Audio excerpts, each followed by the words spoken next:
You can definitely get loud.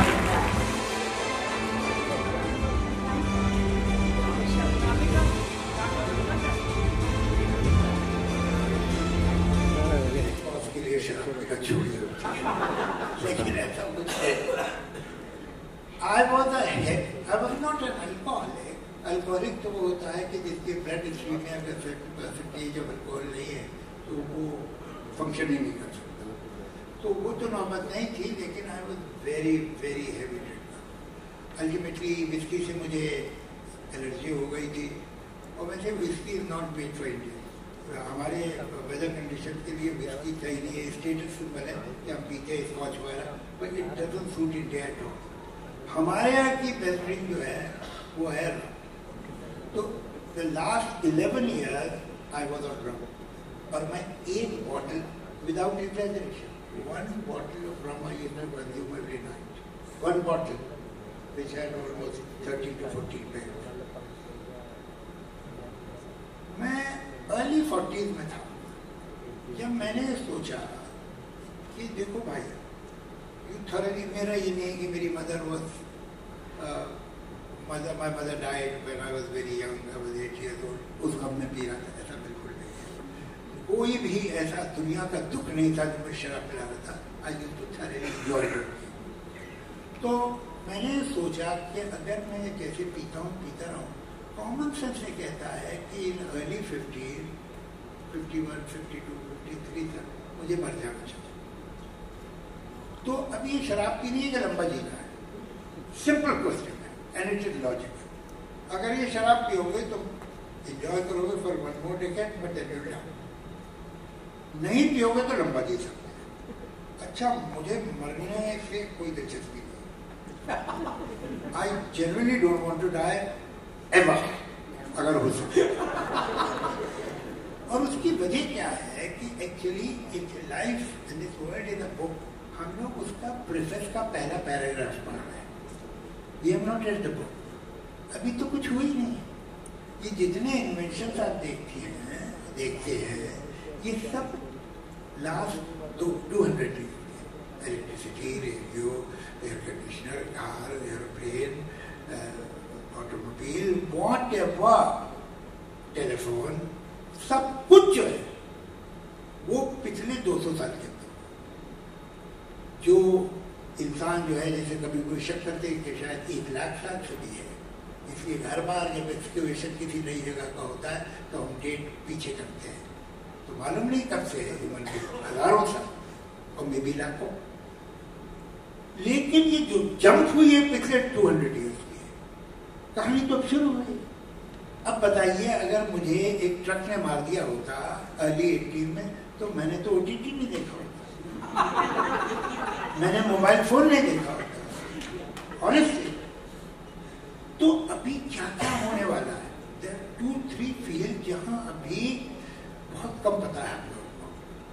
One of this is the topic of today, human brain. You will have unbelievable discoveries about human brain. another thing is the universe. The third thing, genes, ये जो genetics है आपकी, ये भी change होने वाली है. इंसान जिस बॉडी के हैं ऐसे रहेंगे ही नहीं, ये चेंज कर दिए जाएंगे. They will have 4 hands. This is not my idea. The idea of Carl Sagan, of Stephen Spielberg, they have said that बहुत अच्छी बात है, ऑब्जर्वेशन कार्ल सेगन का बहुत अच्छा है कि आप लैटिन अमेरिका से लेकर फार ईस्ट तक देखिए. जब देवी देवताओं की तस्वीरें बनाई जाती हैं तो उनके 4 हाथ होते हैं. आप 2 हाथ के देवी देवता नहीं बनाते, क्योंकि subconsciously human being really believe and doesn't want to own it because it sound absurd कि 2 हाथ काफी नहीं. तो जब वो जीन से कंट्रोल कर लेंगे और उसको फॉर्म कर सकेंगे टू एन एक्सटेंट के बच्चे का बेंट ऑफ माइंड क्या हो ये तय कर देंगे, तो उसकी बॉडी में चेंजेस करेंगे. एक तो चेंज है कि उसके 4 हाथ हो गए. दूसरा चेंज ये होगा कि इसकी बैकबोन जो है ये 2 पैरों पे चलने के लिए बनी ही नहीं है. ये लाइक एनी अदर एप, ये नेचुरल जो स्टांस है बच्चे का वो है चारों, दोनों हाथ दोनों पैर पे. और आप बच्चा पैदा होता है ऐसे ही चलता है. उसे तो आप जबरदस्ती ट्रेन कर करके और ये एग्जाम्पल दिखा के चारों तरफ 2 पे चलना सिखाते हैं, which is an unnatural posture. तो ये जो 2 पैरों पे जब चल रहे हैं आप constantly, it taxes your spine. और वो इतना बोझ लेने के लिए बनी नहीं थी. वो तो ठीक जैसे बाकी एम्स होते हैं कि भाई ज्यादातर 4 पे, कभी कभी उठ के 2 पे हो गए, फिर 4 पे चले गए. तो ये चेंज करना पड़ेगा आपको. You will have to have a better spine. वैसे भी आजकल स्पाइन लोगों की बहुत ही कमजोर होती जा रही है, तो उसका भी इलाज. तो ये सारी चीजें देखने के लिए मैं रहना चाहता हूँ. एक एक्स्ट्रा टेरेस्ट्रियल लाइफ ये पॉसिबल ही नहीं है. ये इट इज इलॉजिकल कि सिर्फ इस प्लेनेट पे लाइफ हो और कहीं हो ही नहीं. It's illogical because if life is form because of some rules of physics, इतनी एंडलेस यूनिवर्स में कैसे हो सकता है कि सिर्फ एक जगह ये अप्लाई हुआ?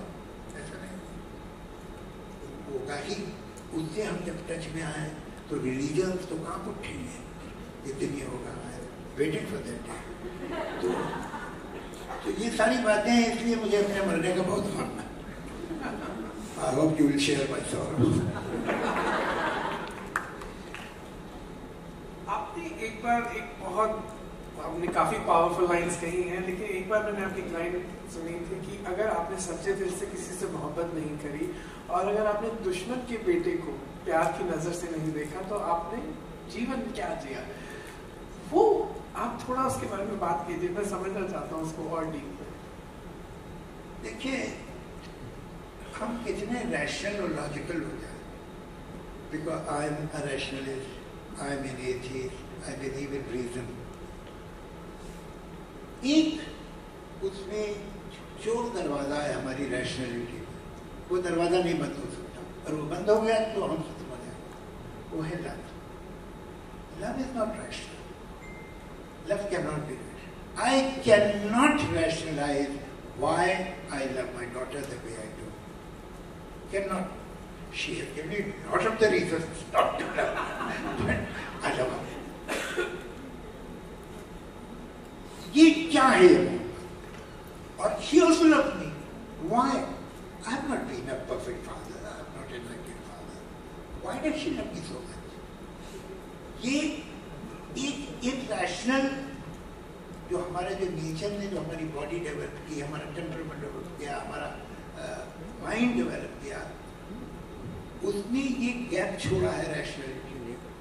इसलिए कि अल्टीमेट जो लव की डेफिनेशन है वो है एक माँ जो बच्चे को लुक आफ्टर करे. माँ को क्या जरूरत? अरे भाई ये हो गया, चाहे सुबह से शाम तक रो रहा है, ये कर रहा है, फिर वैसे दूसरा हो जाएगा. नहीं होगा तो नहीं होगा. अब लोग क्या करना है? ये बच्चा इसलिए थोड़ी पैदा हुआ है कि आप बच्चा चाह रहे थे. छोड़िए वो सारी रीजन क्या. तो हाँ, ये बाय प्रोडक्ट है. तो ये बाय प्रोडक्ट से आपको इतनी मोहब्बत हो गई, प्रोडक्ट से भी नहीं रही इतनी मोहब्बत, तो ये अजीब बात है ना। ये इरैशनलिटी ही ह्यूमन सर्वाइवल है। यहां अगर आप रैशन हो गए तो गड़बड़ हो जाएगी, ह्यूमैनिटी सर्वाइव ही नहीं करेगी। अब ये चोर दरवाजा जो है मोहब्बत का, जो ह्यूमन सर्वाइवल के लिए बना था, इस इरैशनल डोर से गॉड एंटर हो जाता है, रिलीजन एंटर हो जाता है। ये छोटा सा जो इरैशनलिटी का डोर है, बहुत सारी चीजें चली जाती हैं जिन्हें नहीं जाना था। ये डोर उनके लिए नहीं बना था, ये सिर्फ माँ और बच्चे की मोहब्बत के लिए बना था। तो वो तो रहेगा और इतनी रैशनलिटी तो रहेगी, लेकिन अगर आप मोहब्बत ही नहीं कर सकते तो फिर आप ह्यूमन सर्वाइवल के खिलाफ। उसमें फेयरनेस चाहिए। दुश्मन से आपके बायसेस हैं, लेकिन वो बायसेस क्या आप कंटिन्यू करते हैं टू द नेक्स्ट जनरेशन और यू स्टॉप इट देयर। वहां भी ना रहे तो बहुत अच्छी बात है, लेकिन कम से कम वहां रोक तो तुम उसके बच्चे को भी अगर उसकी लाइफ में देख रहे हो, इट्स नॉट फेयर। मतलब नफरत है वो तो ठीक है, दुश्मनी तो है नहीं, लेकिन दुश्मनी का और नफरत का बच्चा तो नहीं पैदा होना चाहिए। If you have that same feeling for the child of that person, then इसके मतलब आपकी नफरत का एक बच्चा पैदा हो चुका है, वो नहीं होना चाहिए। मैं 2 सवाल और पूछूंगा, फिर we will take 2 questions from the audience. नहीं sir, 2 come. No, it's not fair. Okay, so I'll be the only one asking. 5. 5? Oh, okay, that's. Thank you. Okay, मेरा सेकंड लास्ट सवाल आपसे कि क्या कोई ऐसा राइटर है आपका फेवरेट, या ऐसी कोई कविता या आपने कुछ ऐसा लिखा हो जो मेंटल हेल्थ अवेयरनेस बढ़ाने में काम आए, या जिनका काम ऐसा हो कि लोगों को पढ़ना चाहिए, कि खुद के दिमाग के बारे में जानने को मिले? मैं आपको एक बात बताऊं, ऐसे इसको लिटरेचर को मेडिसिन की तरह मत यूज कीजिए, but if you read good literature, you read big novels, चाहे वो प्रेमचंद हो, क्रिश्चियन इंडिया में हो, चाहे वो बैल्जैक हो, चाहे वो दोस्तोयेव्स्की हो, चाहे वो शॉ के प्लेज हो, कुछ भी जो आप बड़ा लिटरेचर है, आप अच्छा लिटरेचर जो भी पढ़ेंगे वो आपको ह्यूमन बनाएगा। ये डायरेक्ट ये डोजेस की तरह नहीं कि मैं इसे इसलिए पढ़ रहा हूँ कि मैं बेटर ह्यूमन बीइंग बन जाऊँ, दैट्स नॉट द थिंग। ये कोई दवा नहीं है, मगर जब आप पढ़ेंगे अच्छा लिटरेचर जिसमें ह्यूमन बीइंग के लिए काइंडनेस है, लव है, अंडरस्टैंडिंग है, एम्पैथी है, तो खुद ब खुद सीपन करेगी। आप उसको कॉन्शियस लेवल मत कीजिए, वो जरूरत नहीं। रीड गुड लिटरेचर, उसमें कैरेक्टर्स होते हैं, सिचुएशन होती हैं, उसमें सेंटेंसेस होते हैं, रिमार्क होता है एक नॉवल में राइटर का अपना, सो ऑन। वो जो है अगर आप खुले दिल से पढ़ रहे हैं तो धीरे धीरे it will definitely make you more aesthetic, more just, more fair. Thank you. अगर आपको कोई इंसान सुन रहा है जो चुपचाप सफर कर रहा है खुद की मेंटल हेल्थ प्रॉब्लम से, डिप्रेशन हो, एंजाइटी हो या कुछ और हो, वो या तो शर्म या डर के बारे कुछ बोल नहीं पा रहा है, उससे आप कुछ कहना चाहेंगे कि भाई आपको क्या करना चाहिए अगर आप बोल नहीं पा रहे हैं इसके बारे में? आदमी बोल नहीं पा रहा है तो उसके साथ अगर ये भी प्रॉब्लम है तो सुन नहीं पा रहा, ये बड़ा मुश्किल हो जाता है। Some people are very reticent, they are very close, and they don't want to share their emotional issues with everybody. अब आप किसी हद तक आप उसको encourage कर सकते हैं, otherwise then it will be a kind of a rude intruding, तो वो भी नहीं कर सकते हैं, और करें तो उससे फायदा नहीं कोई है। लेकिन जो लोग ऐसे महसूस करते हैं, मैं उन्हें मशवरा तो यही दूंगा कि आप जिस पे भी भरोसा करते हो, जिस पे आपको यकीन हो, उससे एक बार अपना पूरा बात कह के तो देखिए क्या होता है। जिस पे आपको यकीन हो उसको आप ट्रस्ट करते हो। मेरा भाई is a psychoanalyst, very very respected prominent psychoanalyst, there is hardly any respectable university in the world where he has not given lecture। तो मैंने एक दिन उससे पूछा कि अब तुम मुझे ठीक से समझाओ कि साइकोएनालिसिस क्या होता है। तो he took almost 15 minutes to explain. फिर उसने कहा कि तुम समझे? मैं कहा मैं समझ गया। मैं 2 बातें समझा। एक तो ये कि मुझे साइकोएनालिसिस की बहुत जरूरत है, और दूसरे ये कि मैं साइकोएनालिसिस के लिए कभी नहीं जाऊंगा। We can have the mics go around, and anyone who wants to ask a question, we will take 5 questions. So let's start from here. Javed sir, कहाँ है आप? Yogesh from Hindustan Times. Yeah. जी sir, अभी जिस तरह की बात हुई उसमें link to some kind of pathology, mental health problem which is manifesting at a social level, and are we suffering because increasingly leaders who are sitting up in senior positions suffer from this kind of a mental health problem? देखिए, मुझे लगता है कि दुनिया में जो hate mongers है या जो हेट एक्सेप्ट करते हैं, 3 तरह के लोग हैं। मेरा तो ख्याल है यू नो बेटर। एक, जिसके माँ और बाप ने उसे बताया है कि these people are bad people. अब वो बड़ा हो और माने कि ये खराब नहीं है, तो फिर ये माने मेरे माँ बाप गलत थे। It's very difficult. Your father is the wisest man of the world, your mother, everybody, the mother is the nicest woman of the world. तो उन्होंने जब कहा था तो गलत तो नहीं हो सकता। And how do I say that my father was wrong and my father didn't? ये तो नहीं हो सकता, तो सही हो। दूसरे वो लोग हैं जो अपनी पर्सनल लाइफ में एक बैकवर्ड, एमलेस, फेलियर लाइफ गुजार रहे हैं। उनके अंदर बहुत बिटरनेस है, sense of humiliation, but they don't want to own it. They don't have the guts or courage to stand up against those who have caused all this. But there is a quota of bitterness and anger in them. So they cannot take it out where it belongs to. तो उनको एक crowd अगर मिल जाए जो कि hate में busy है, तो ये अपना वेनम यहाँ फेसलेस होकर निकाल सकते हैं और फील सुपीरियर ऑल्सो कि देखो मैं एक बड़े कॉज के लिए नफरत कर रहा हूँ, तो मेरी लाइफ इतनी पर्पसलेस नहीं है जितना मेरे घर वाले समझते हैं। मुझ में भी एक बात। तीसरे वो लोग हैं जिन्हें ना उनके माँ बाप ने बताया तो बता भी था तो नहीं सुनते, और ना उनके अंदर इस तरह कोई सेंस ऑफ फेलियर और बिटरनेस है और इंफीरियरिटी कॉम्प्लेक्स है। They are pure opportunist. अच्छा, ये 3 लोग जो है उनको लगता है कि भैया the gravy train most with this kind of ideas and ideology, it's catching.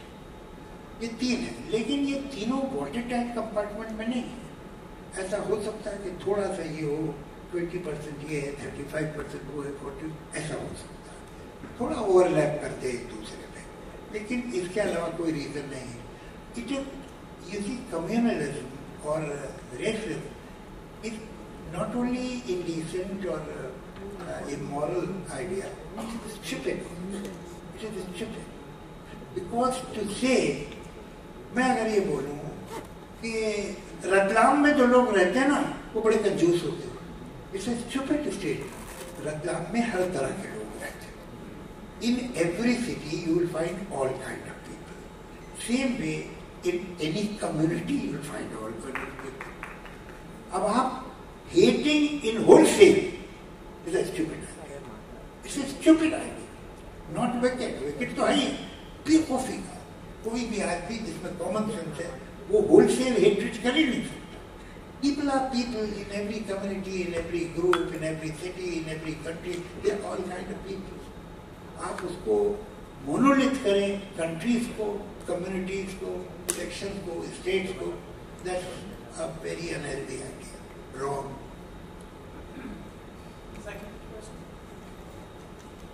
Good afternoon sir. जी सर कैसे आप? इधर लास्ट अब आप ये तय कीजिए, इतनी देर से मैं बातें कर रहा हूँ, मैं कैसे ये भी मैं बताऊँ? नहीं sir, just a second, there is a lady, एक 33 रिप्रेजेंटेशन चाहिए, 33%। हाँ, कहाँ गई आप? अरे भाई इसी टेबल पे तो हाथ उठाया था आपने। सर मैं इधर लास्ट में खड़ा हूँ, वंश।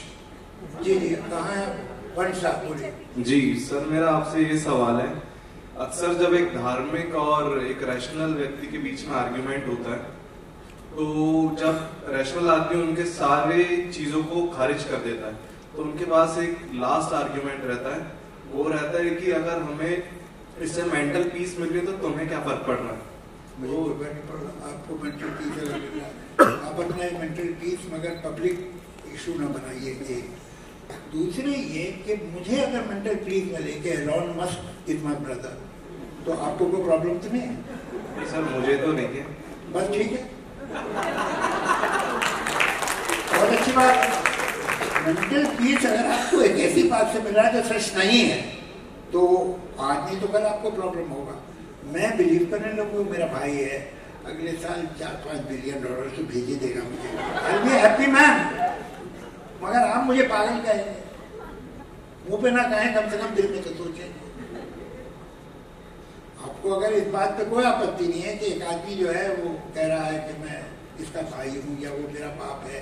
अभी किसी ने बोला है यहाँ पर, ट्रम्प को बताया मेरे बाप है, इंडिया में किसी ने ब्लेम किया, इनका फादर। हाँ, नॉट जोकिंग, तो आप उसको नॉर्मल समझिए, उसका अपना बिलीफ है, और आपका क्या बिगड़ रहा था अगर वो मान रही है कि मेरे बाप है ट्रम्प। उसको आप लुक डाउन अपॉन ना करिए, आप मानिए जो चाहते हैं।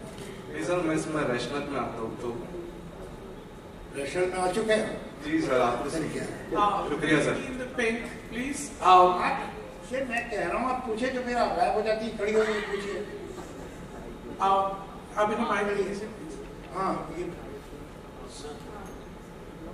ये भाई माइक दे दीजिए।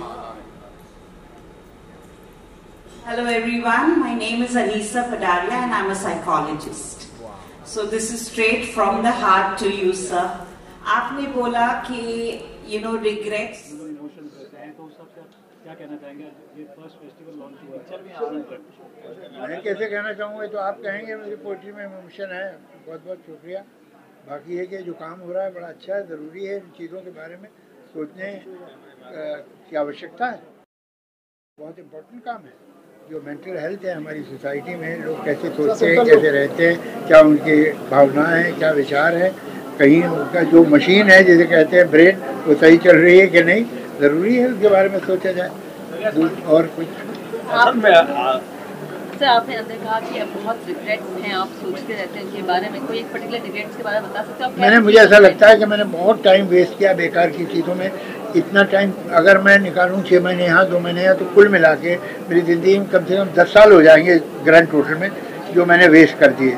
इसमें मैं कुछ नई लैंग्वेज सीख सकता था, मैं कोई म्यूज़िकल इंस्ट्रूमेंट सीख सकता था, जो मैंने नहीं किया, जिसका मुझे दुख है। सर, मेंटल हेल्दी रहने के लिए क्या टिप्स देना चाहेंगे? मेंटल हेल्दी रहने के लिए अरे पहले खुद तो हो जाए भैया, फिर बताएंगे तो।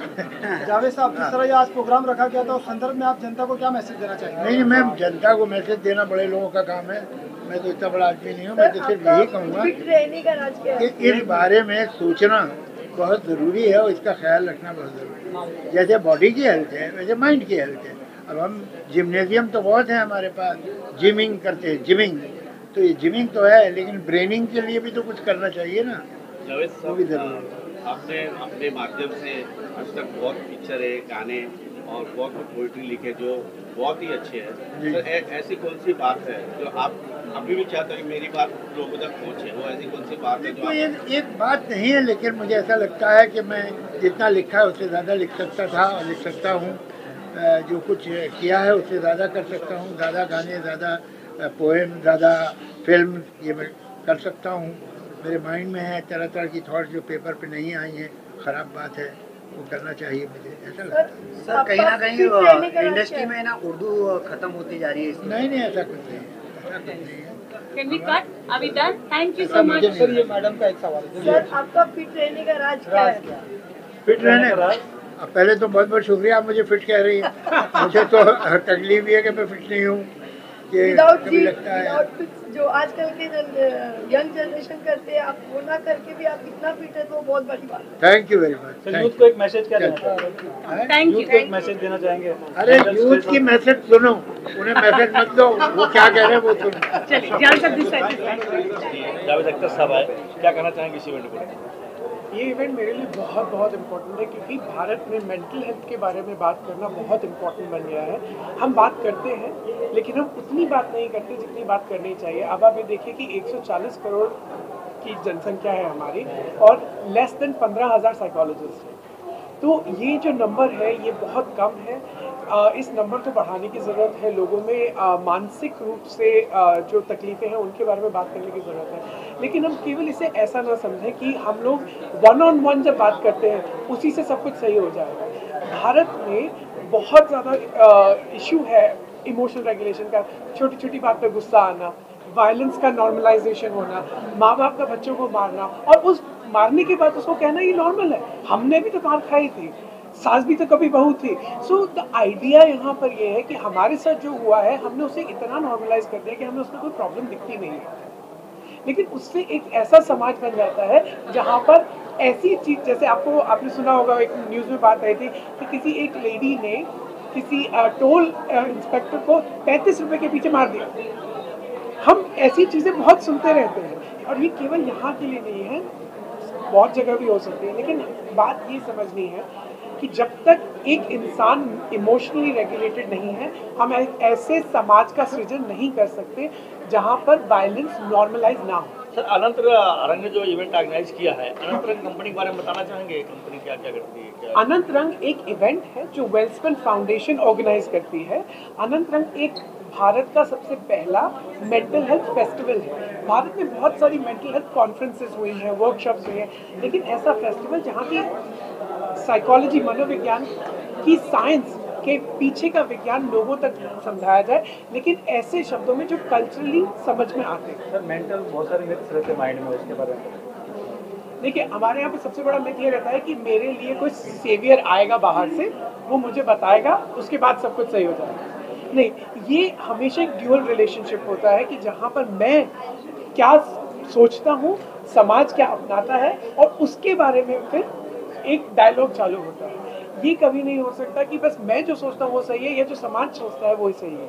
तो इसका एक डायलॉग होना बहुत ज़रूरी है। अर्ली एडॉप्शन के लिए, यानी स्कूल में होता है जैसे प्रोग्राम होता है, सेक्सुअल एजुकेशन होता है, तो उसमें आपके कुछ प्रोग्राम्स प्लान है या आप कर रहे हैं? नहीं, अभी तक हमने वहाँ प्लान नहीं किया, लेकिन आपका सवाल बहुत सही है।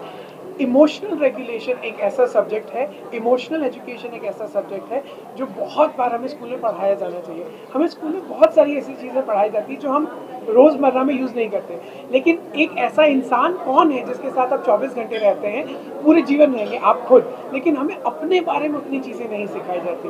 तो सेल्फ लीडरशिप एक ऐसा स्कूल में, हर स्कूल में एक सब्जेक्ट होना चाहिए जिसमें कि स्टूडेंट्स ये समझ पाए कि खुद को कैसे समझना है, खुद के साथ कैसे जीवन जीना। मेंटल फिट रहने के लिए क्या टिप्स देना चाहेंगे? मेंटल फिट रहने के लिए क्या 4 टिप्स देना चाहूँगा। पहले तो आप खाना ठीक खाएं।